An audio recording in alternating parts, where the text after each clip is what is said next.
আমরা যারা মুমিন নবীর পাগল, কিয়ামতের দিন আমার নবীর শাফাত পেয়ে আমরা জান্নাত পেয়ে যাব। রাসূলুল্লাহ সাল্লাল্লাহু আলাইহি ওয়াসাল্লাম বলেছেন, প্রত্যেক নবীকে এমন একটি দোয়া দেওয়া হয়েছিল যেই দোয়াটি করলে আল্লাহ কবুল করবে, যা চাইবে তা দিয়ে দেওয়া হবে। সব নবীরা দোয়া করে ফেলেছে, কিন্তু আমি নবী সেই দোয়া করি নাই। আমাকে তায়েফের ময়দানে মারলো, আমি নাকি পেটের মধ্যে পাথর বাঁধলাম, আমি আমার স্পেশাল নির্দিষ্ট দোয়াটি করি নাই। কেন করি নাই জানো নাকি? কিয়ামতের কঠিন দিনে আমার উম্মত সমস্ত নবীর কাছে যাবে, ঈসা মুসা ইব্রাহিম নবীর কাছে যাবে, কোনো আশ্বাস পাবে না, তারা ভয়ে ভীত সন্ত্রস্ত হয়ে যাবে, এমনকি নবীরাও নাফসি নাফসি করবে। শেষ পর্যন্ত আমার কাছে যখন আসবে, ফাজালতু দাওয়াতি শাফাআতাল লিউম্মতি ইয়াউমাল কিয়ামা, সুবহানাল্লাহ বলেন। আমি আমার দোয়াটি কিয়ামতের দিন আমার উম্মতের জন্য বাজেট করে রেখে দিয়েছি। রাসূলুল্লাহ সাল্লাল্লাহু আলাইহি ওয়াসাল্লাম শুধু বাজেট করে রাখেন নাই, আমরা যখন কোনো বিপদে পড়ি, কষ্ট পাই, সঙ্গে সঙ্গে আমার নবীও উম্মতের কারণে কষ্ট পাই। লাকাদ জাআকুম রাসূলুম মিন আনফুসিকুম আজিজুন আলাইহি মা আনিতুম হারিসুন আলাইকুম বিল মুমিনিনা রাউফুর রহিম। জোরে বলুন আল্লাহু আকবার।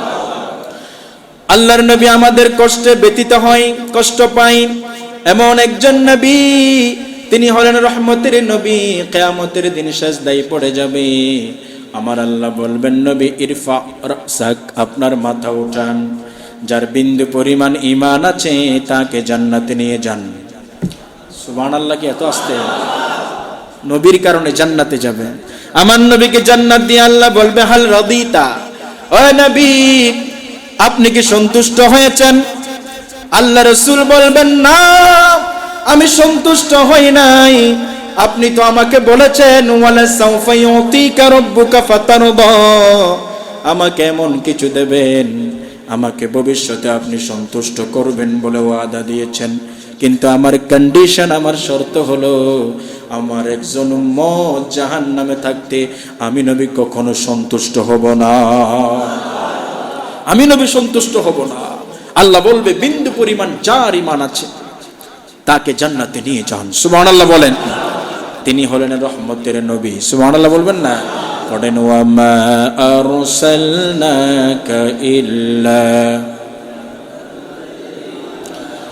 কোরআনে আপনি শুধু চোখ লাগাবেন, দেখবেন শুধু নবীর শানে আয়াত, আবার আমার আল্লাহ নবীর চরিত্রে সার্টিফিকেটটাও দিয়ে দিলেন, ওয়া ইন্নাকা লাআলা খুলুকিন আযীম। ও নবী আপনি মহান চরিত্রের অধিকারী, মহান চরিত্রের উপরে প্রতিষ্ঠিত। সুবহানাল্লাহ বলেন। আমাদের চরিত্রে সার্টিফিকেট দিলে সেখানে ভুল থাকে, মিথ্যা থাকে, একজন বাটপার চোর ডাকাতকেও আমানতদার বলে সার্টিফিকেট দিতে পারে, কিন্তু আমার নবীকে আল্লাহ সার্টিফিকেট দিলেন, আমার নবীর মধ্যে কোনো খুঁত বা ভেজাল আছে নাকি? জোরে বলে।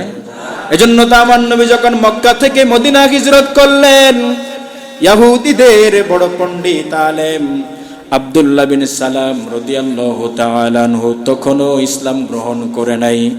ইহুদিদের বড় পণ্ডিত ছিলেন। আমার নবী যখন মক্কা থেকে মদিনা গেলেন, দলে দলে মানুষ আমার নবীকে দেখার জন্য পাগল পাড়া হয়ে গেলেন। সুবহানাল্লাহ। আব্দুল্লাহ বিন সালাম নিজেও বলেছেন, আমি তখন ইসলাম গ্রহণ করি নাই, আমি যখন রাসূলকে দেখলাম, এত সুন্দর চেহারা, কত মায়াময় চেহারা, দেখলেই ভালো লাগে, দেখলে চোখ ফেরাতে মন চাই না, আমার মনে হয়েছে এটা কোনো মিথ্যেবাদীর চেহারা হতে পারে না, নিখুঁতভাবে সৃষ্টি করেছেন কে? এজন্য হাসান বিন সাবিত রাদিয়াল্লাহু তাআলা আনহু বলেছেন, ওয়া আহসানু মিনকা লাম তারাকাতু আইনি ওয়া আজমালু মিনকা লাম তালিদিন নিসা খুলিকাত মুবাররাআম মিন কুল্লি আইবিন কাআন্নাকা কদ খুলিকতা কামা তাশা। আল্লাহু আকবার। হাসান বিন সাবিত বলেছেন, ও নবী, আমার হাবিব আপনার মতো সুন্দর দুনিয়াতে কাউকে আমার চোখে কখনো দেখি নাই। সুবহানাল্লাহ বলেন। এবং আপনার মতো সুন্দর পুরুষ, সুন্দর সন্তান দুনিয়াতে কোনো মহিলা জন্ম দেই নাই। আপনাকে তো আল্লাহ নিখুঁতভাবে সৃষ্টি করেছেন, সব অন্যায় অনাচার থেকে মুক্ত রেখেছেন। আপনাকে যেন সৃষ্টি করা হলো যেমন সৃষ্টি হতে আপনি চেয়েছেন। সুবহানাল্লাহ বলেন। এত সুন্দর করে বানালেন কে?